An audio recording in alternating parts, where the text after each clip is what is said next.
to, when I used to play professional cricket, I used to spend half my year in England. I went to university there. I got married there. I got boys there. So I understand the Western culture. And I understand where the problems are.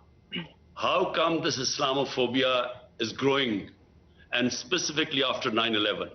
There are two landmark dates from where Islamophobia has grown. One was Salman Rushdie's book in 1989, roughly. And secondly, it was after 9/11. And how did this division, the suspicion take place?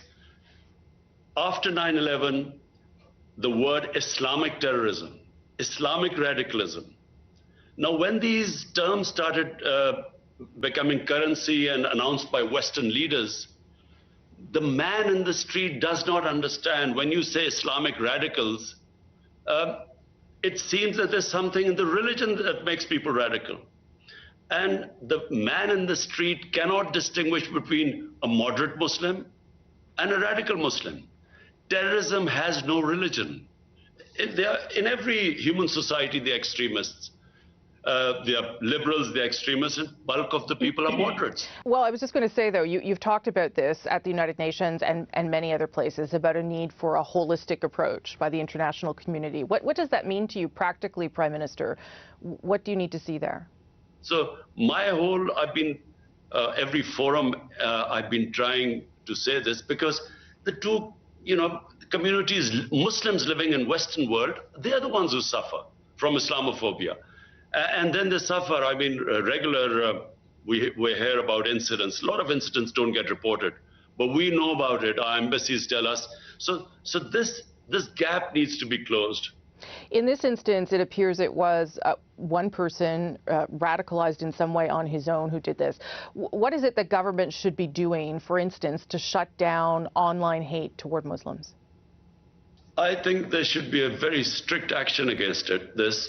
Because you see, these hate websites, which again, as I said, would divide humanity by creating hatred, ignorant about the other human community, and you target them and this hate material, and especially with the growing social media, and social media is a completely, the world is just coming to grips with it because it's a new phenomenon. And unfortunately, while there are so many benefits of social media, it's changing the whole world. But this one particular bit, when there are these hate websites which create hatred amongst human beings, there should be an international action against them. And what would that look like to you, Prime Minister? What would be the mechanism for doing that, if you will? Whenever the international community, and by that I mean the world community, the world leaders, whenever they decide upon taking action, this will be dealt with. The problem is, at the moment, there is not enough motivation. Some international leaders or leaders in the Western countries actually don't understand this phenomena. They too think that the Muslims are these weird people who have these weird customs, and they need to be put in place. So it just needs to be brought together, and there has to be understanding, and this can be promoted by world leaders. Do you plan to reach out to Justin Trudeau to have a conversation about this? Yes, I will. I've had previous conversations with Justin Trudeau as well, and I have to say we mostly agree with most things. You may be aware, too, of a law in the province of Quebec here that bans public servants, teachers, judges, and others from wearing visible religious symbols, which obviously affects Muslims who wear the hijab, for instance. Quebec says this is a law about secularism. What do you make of that kind of law existing in Canada? I find this, secular extremism. It really is against, you see, the whole idea behind secularism is liberalism.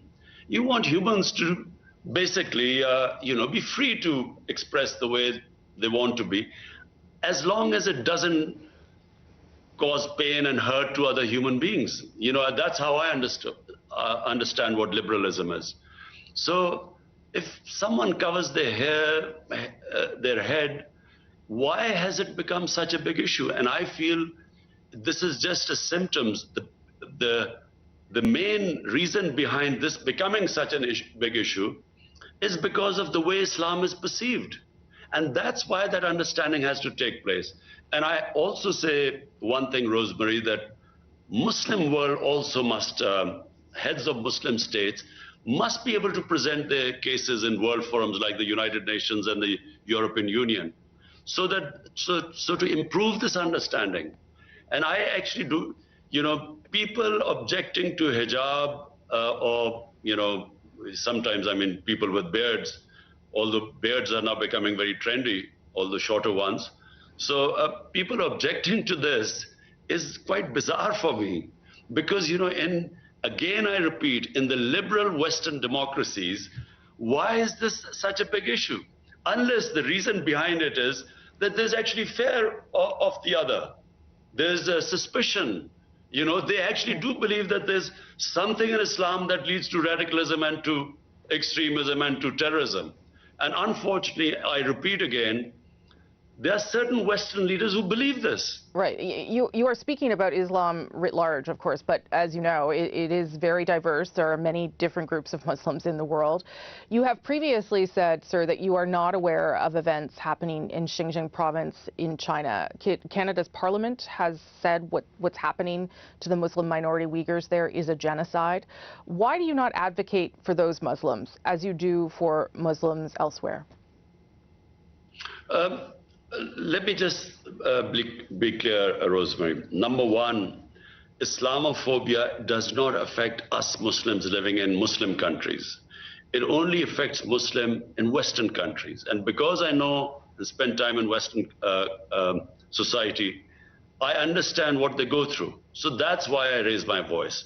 Now, as for what is the situation of Muslims all over the world, I mean, just look at the situation from Libya, come to Syria, to Iraq, to Afghanistan, to Somalia. I mean, so there is a serious political problem in the Muslim world and suffering. Yeah, I understand that, Prime Minister. वज़ीर-ए-आज़म Imran Khan Canadian broadcasting corporation television को interview दे रहे थे। उन्होंने अपने interview में Canada में होने वाले हादसे के हवाले से अपने ख़यालात का इजहार भी किया और इस्लामोफोबिया के हवाले से वेस्टर्न कंट्रीज़ को समझने के हवाले से वज़ीर-ए-आज़म इमरान खान एक दफ़ा फिर अपने मौक़िफ़ का अज़्म का इजहार किया कि पूरी दुनिया में जो डिवीज़न की जा रही है, जो आबादी को तकसीम किया जा रहा है, जो लोगों को तकसीम किया जा रहा है मज़हब की बुनियाद पर या फिर इलाकों की बुनियाद पर, नस्ल परस्ती की बुनियाद पर, ऐसा नहीं होना चाहिए। इसके लिए पूरी दुनिया के लीडर्स को आगे आना चाहिए।